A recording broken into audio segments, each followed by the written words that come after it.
మరి యొక్క క్రిస్మస్ మాసం, క్రిస్మస్ దినంగా ప్రవేశపెట్టారు. క్రిస్మస్ అనగా పర్వదినం, పండుగ దినం. మా పాపముల నుండి, మా శాపముల నుంచి మమ్మల్ని ఎవరు విడిపిస్తారని చీకటిలో ఉన్నప్పుడు, నిరీక్షణ లేని వారిలో ఉన్నప్పుడు, అంధకారంలో ఉన్నప్పుడు, నీ ప్రియకుమారుడు ఈ లోకంలో ఉన్నప్పుడు ఒక నక్షత్రం, ఒక ప్రత్యేకమైన నక్షత్రం, మేము ఆయన నక్షత్రం చూసి ఆయన పూజించడానికి వచ్చాము.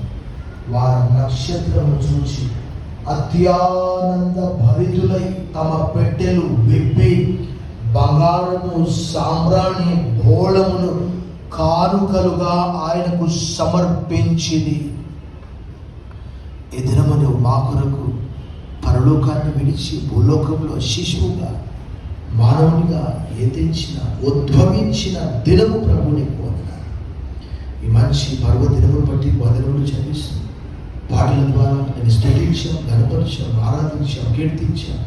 ఉత్తర ప్రత్యుత్తర రీతిగా లేఖన భాగము, ప్రవచనం మేము చదివాము, నేను ప్రార్థించాము, వాక్యం విన్నాము, కానుకలు. నీవే పరలోకం నుండి దిగి వచ్చిన ఒక గొప్ప బహుమానం.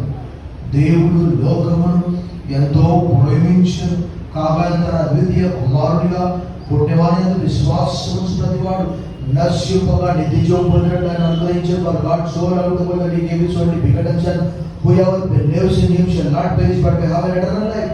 जो कोई उसके ऊपर ईमान लाते हैं वो हलाक ना हो बल्कि हमेशा की जिंदगी पाए. और बाबा నిత్య జీవం వినడానికి నా గొర్రెలు నా స్వరం మీరు వాటికి నేను నిత్య జీవం ఇస్తాను, సమృద్ధి జీవం ఇస్తాను. నువ్వు మా కొరకు ప్రాణం పెట్టావు అనగా వాటిని పోలించినప్పుడు మా యొక్క కానుక చిన్న కానుక. Do you know the grace of our Lord Jesus Christ?